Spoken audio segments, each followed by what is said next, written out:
दोस्तों, आज के इस सोर्स मटेरियल के विश्लेषण में आपका स्वागत है। जरा इमेजिन कीजिए, आप किसी घने जंगल या बिल्कुल अनजान जगह पे फंस गए हैं।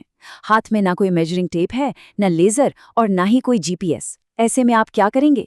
क्या कोई इंसान सिर्फ अपनी आंखें और दिमाग के बल पर इस दुनिया को, दूरियों को, ऊंचाइयों को नाप सकता है? बिल्कुल नाप सकता है। आज हम बिना किसी मॉडर्न तकनीक के ऊंचाई, गहराई, चौड़ाई और दूरी का अनुमान लगाने यानी एस्टिमेशन के तरीकों पर बात करने वाले हैं। तो चलिए सर्वाइवल और ऑब्जर्वेशन के इस बेहद रोमांचक सफर की शुरुआत करते हैं। इस पूरे कॉन्सेप्ट की जो मेन फिलॉसफी है ना, वो इस कोट में बिल्कुल साफ साफ छिपी है। जब इंस्ट्रूमेंट ना हो तो अपनी आंखें और दिमाग सबसे अच्छा इंस्ट्रूमेंट बना लो। देखिए, जब बाहर की कोई भी मशीन काम ना आए, तब हमारा अपना दिमाग और हमारी आंखें ही सबसे पावरफुल सर्वाइवल टूल बन जाते हैं। और सबसे मजे की बात यह है कि ये कोई पैदाइशी जादुई शक्ति नहीं है। आप जितनी प्रैक्टिस करेंगे, आपकी एक्यूरेसी उतनी ही बढ़ती जाएगी। एकदम सिंपल। आज की इस चर्चा में हम 6 अहम बातों को कवर करेंगे। पहला, बिना औजार के मापन के बेसिक्स। फिर हम 4 मेन डायमेंशंस को नापना सीखेंगे, यानी ऊंचाई, चौड़ाई, गहराई और दूरी। और आखिर में हम फील्ड क्राफ्ट के कुछ सुनहरे नियमों को भी जानेंगे। चलिए अपने पहले टॉपिक से शुरू करते हैं। बिना औजार के मापन यानी एस्टिमेशन की असली ताकत क्या है? अब आप सोच रहे होंगे कि बिना इंची टेप के दूरियां नापने की क्या जरूरत है। तो इसका सबसे बड़ा मकसद सिर्फ मीटर गिनना नहीं है, बल्कि इमरजेंसी में तुरंत फैसले लेना और जान बचाना है। जब आपके पास कोई टूल ना हो, तो फील्ड ऑपरेशंस हो या कोई आम आपात स्थिति, ये स्किल गेम चेंजर साबित होती है। नेशनल कैडेट कॉर्प्स हो या Indian army, quick decision making के लिए ऑब्जर्वेशन पावर और मेंटल जजमेंट का होना बहुत ही ज्यादा जरूरी है। अब आते हैं हमारे पहले डायमेंशन पर। नंबर 2, ऊंचाई यानी हाइट का अनुमान लगाना। आसमान छूती चीजों को बिना नापे कैसे नापे? इसके लिए एक बहुत ही कमाल का तरीका है, पेंसिल या स्टिक मेथड। सुनने में बड़ा बेसिक लगता है, लेकिन ये पर्सपेक्टिव का बहुत स्मार्ट इस्तेमाल है।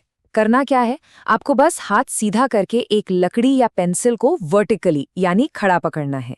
फिर उसे टारगेट, मान लीजिए किसी पेड़ के टॉप और बॉटम से अलाइन करना है।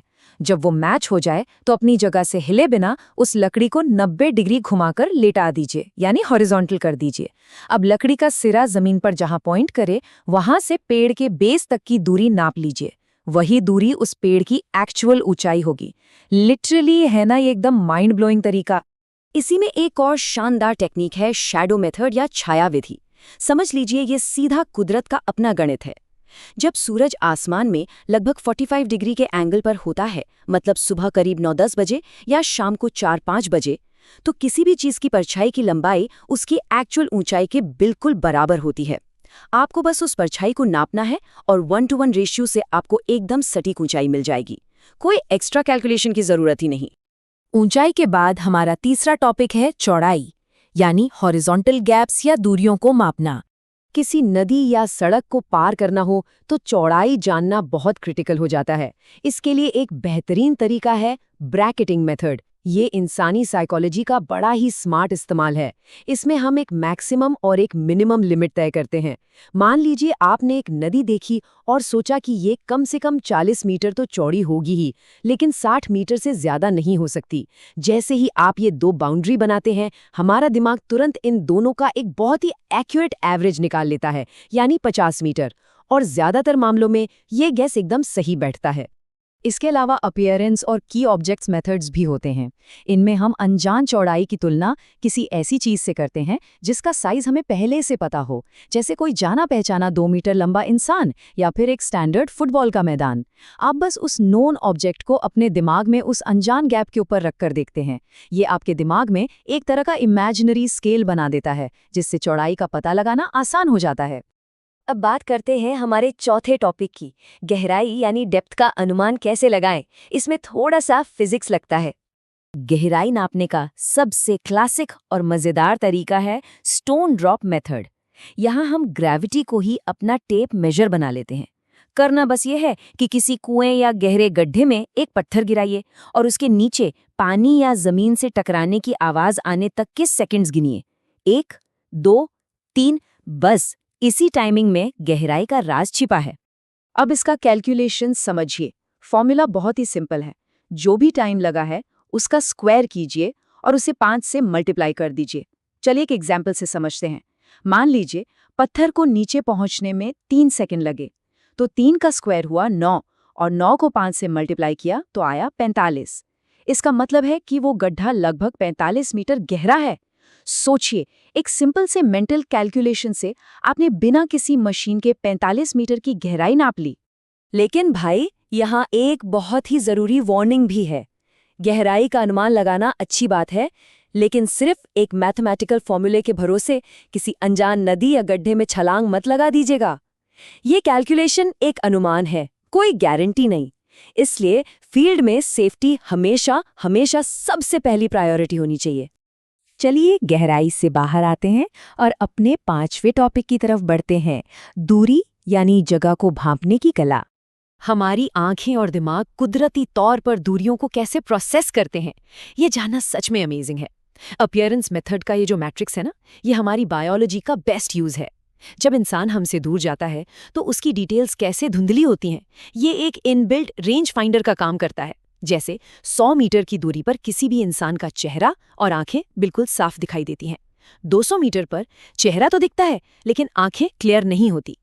300 मीटर पर आपको सिर्फ शरीर का आउटलाइन या आकार दिखेगा, और 400 से 500 मीटर की दूरी पर वहां सिर्फ सिर और कंधे ही नजर आते हैं।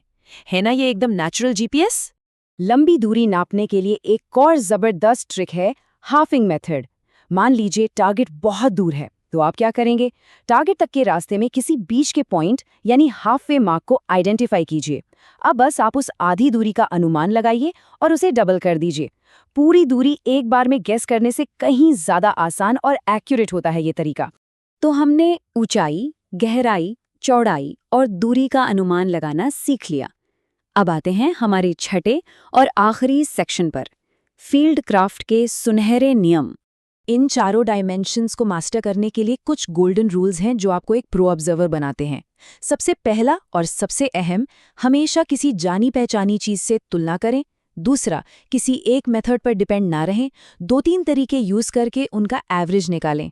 और तीसरा, रेगुलर प्रैक्टिस। आपको पता है, लगातार प्रैक्टिस करने से एस्टिमेशन में जो गलती की गुंजाइश होती है वो सिर्फ 25% के मार्जिन में आ जाती है। बिना किसी मशीन के 75% से ज्यादा की एक्यूरेसी, ये कोई छोटी अचीवमेंट नहीं है। इस पूरी कला का जो फाइनल मंत्र है वो वाकई इंस्पायरिंग है।